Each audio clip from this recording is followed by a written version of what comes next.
kita telah belajar tentang bagaimana memaknai maaf dan memaafkan. Nah, tujuan pembelajaran hari ini yaitu menjelaskan pentingnya ada penyesal dan memaafkan, merinci ciri-ciri orang yang pemaaf, mengungkapkan hikmah menyatakan penyesalan dan memaafkan, menerapkan dan mempraktekkan menyatakan penyesalan dan memaafkan dalam kehidupan sehari-hari. Kalau misalkan ada yang pernah berbuat salah, maka kita harus menyatakan penyesalan. Contoh, kalau di kelas ini pernah berbuat salah kepada orang tua, apa yang akan kamu lakukan?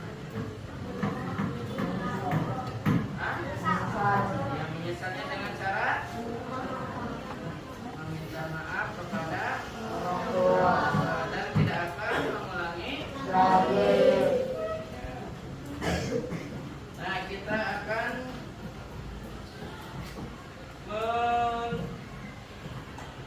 mempelajari pentingnya menyatakan penyesalan itu dengan teknik pembelajaran PBL. Nah, tadi kita sudah bahas bagaimana ketika kita melakukan kesalahan dan kita pun menyatakan penyesalan kepada orang tersebut. Coba, kalau misalkan di rumah memecahkan vas bunga, apa yang akan saya lakukan?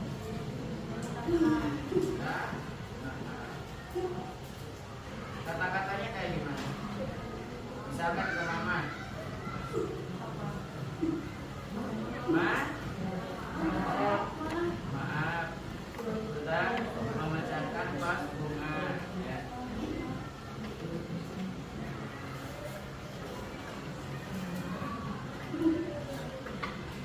Nah, hari ini kita akan pelajari tentang menyatakan penyesalan, ya. Kita lihat materi dulu, ya, yang akan Payan paparkan lewat PowerPoint.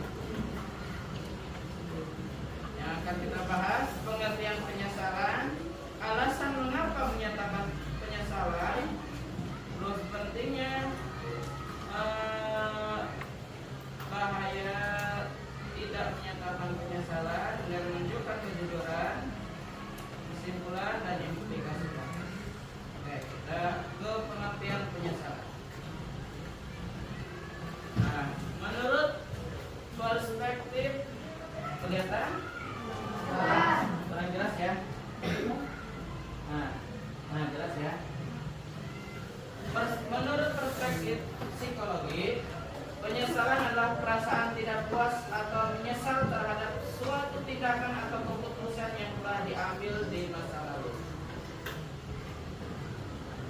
Psikologi menjelaskan bahwa penyesalan bisa terjadi karena adanya perbedaan antara keadaan aktual dengan keadaan yang diharapkan atau diinginkan. Seperti kata pepatah, penyesalan itu selalu datang di akhir. Maka kita harus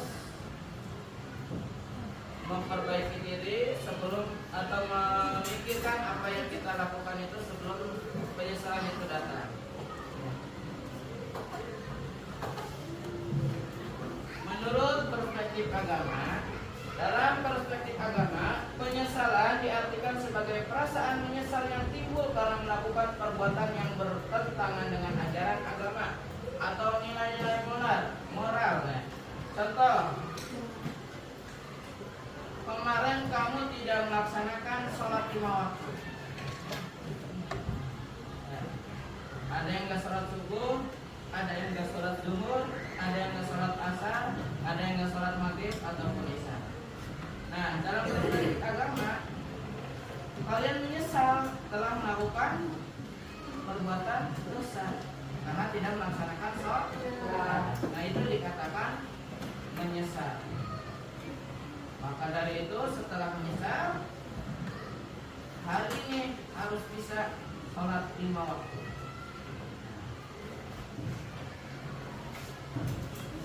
Selanjutnya, Jenis-jenis penyesalan. Penyesalan yang dapat diperbaiki,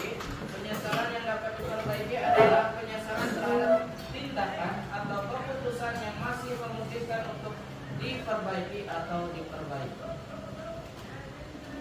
Ya, jadi misalkan kemarin nggak bisa sholat, sekarang bisa pasti sholat lima waktu, itu masih bisa diperbaiki. Ya.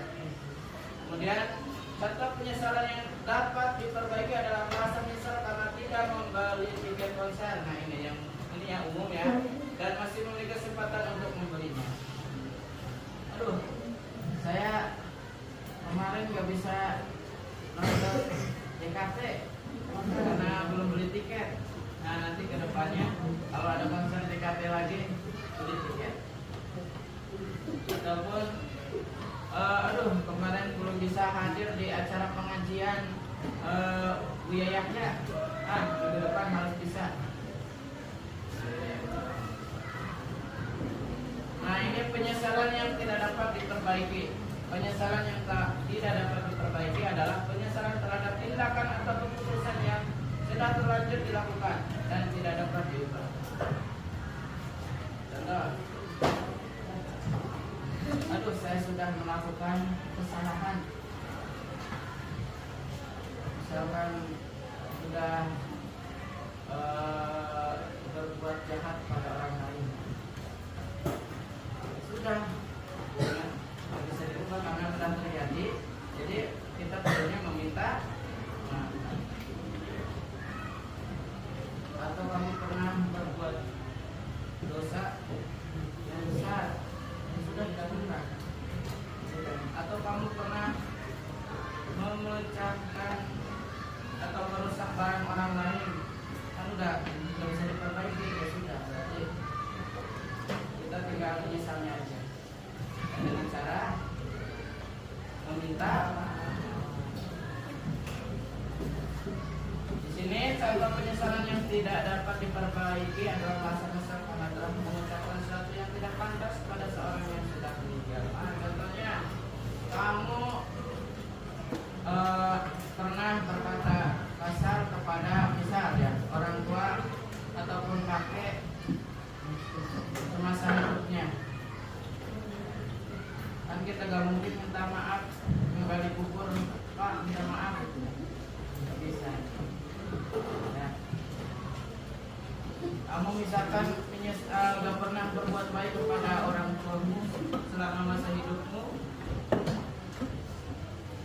maka cara menyesalnya yaitu kamu doakan orang tua, karena tidak mungkin kamu minta maaf langsung kepada orang yang sudah meninggal. Mau diiup-iup kuburannya nggak bisa, nggak akan bisa banget karena sudah di lain alam, sudah di alam kubur. Ya, maka selama orang tua masih hidup, ya, kalau bisa kamu berbuat baik kepada mereka supaya kamu tidak ada penyesalan. Alasan mengapa menyatakan penyesalan penting. Nah ini membuat orang lain merasa diakui. Menyatakan penyesalan dapat membuat orang lain merasa diakui dan mendapat pengakuan atas kesalahan yang dilakukan. Penting. Ya. Kalau kamu punya salah sama orang tua, minta maaf supaya orang tua pun merasa dihargai. Kalau kamu punya salah sama guru, kamu minta maaf supaya guru pun merasa dihargai. Ini dapat memperbaiki hubungan interpersonal dan memberikan kesempatan untuk memulihkan kerusakan yang terjadi. Ya, supaya hubungan kamu dengan orang yang kamu hargai bisa terjalin baik. Kalau kita belum minta maaf, ada rasa canggung. Sudah mau minta maaf, yang ada nanti tidak akan terjalin persahabatan. Adanya permusuhan karena belum meminta maaf.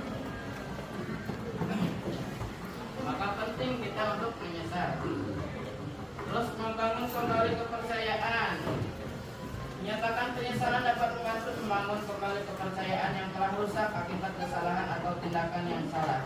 Dengan mengakui kesalahan, seseorang menunjukkan keterbukaan dan keinginan untuk memperbaiki kesalahan yang telah dilakukan. Ya. Contoh, kamu tidak mengerjakan PR, ya, kamu minta maaf kepada guru tersebut, merasa menyesal. Insya Allah minggu depan saya tidak akan telat mengerjakan PR. Tuh, supaya gurunya bisa lebih percaya kepada muridnya. Jangan sampai ketika tidak mengerjakan PR kamu merasa bangga dan tidak menyesal. Jadi tiap minggunya nggak ngerjain PR. Nah itu yang kurang baik. Menunjukkan kepedulian,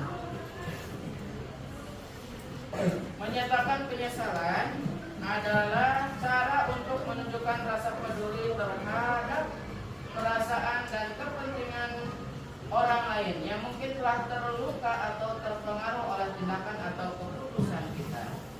Ini dapat menunjukkan sikap empati dan bertanggung jawab terhadap konsekuensi dan tindakan kita. Jadi kalau kamu menyesal dan minta maaf, ini akan memperbaiki hubungan kalian. Nah, kemudian bahaya tidak menyatakan penyesalan. Yang pertama, membangun jarak. Pasti ya. Kalau kamu tidak menyatakan penyesalan, pasti akan canggung dengan orang yang pernah kamu berbuat salah kepadanya. Yang adanya permusuhan yang berkepanjangan. Contoh dalam hubungan, kamu misalkan melukai perasaannya seseorang, jika kamu tidak minta maaf, itu pasti akan jauh-jauhan.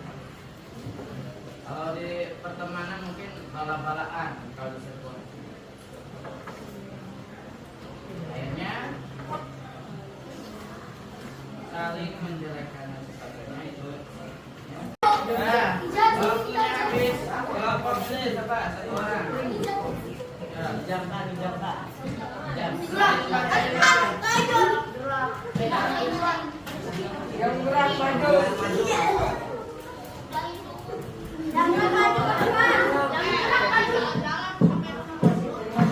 Masalahnya tentang apa?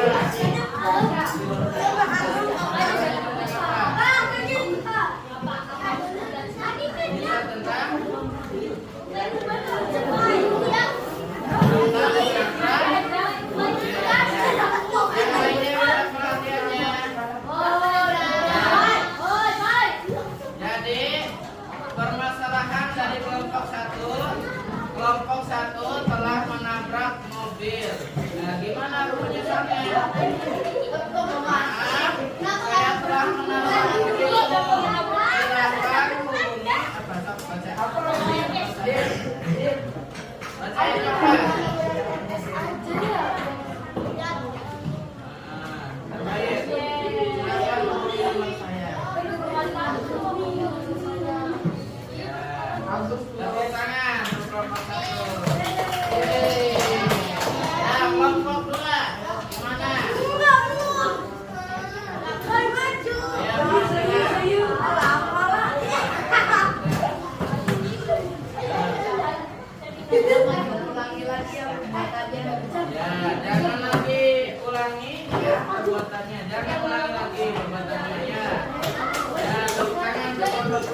Satu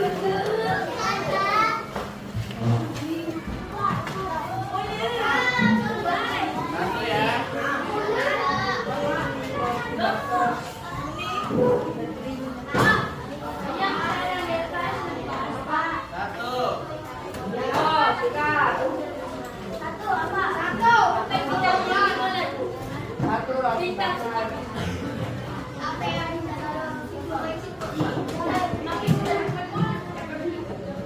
Satu. Nah, ini ya. Pertanyaannya. Tulis.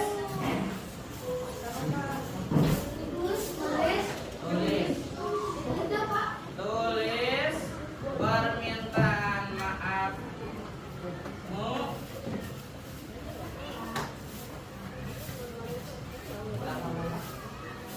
terhadap orang tua. Terhadap orang tua. Ada pertanyaan mengenai materi hari ini? Cukup? Cukup ya. Kita akhiri pembelajaran hari ini dengan mengucapkan hamdalah bersama-sama. Alhamdulillahirabbil alamin. Doa akhir majelis, subhanaka Allahumma wa bihamdika asyhadu an la subhanaka Allahumma wa bihamdika astaghfiruka wa atubu ilaik. Saya mohon maaf kalau selama pembelajaran ini terdapat banyak kekurangan.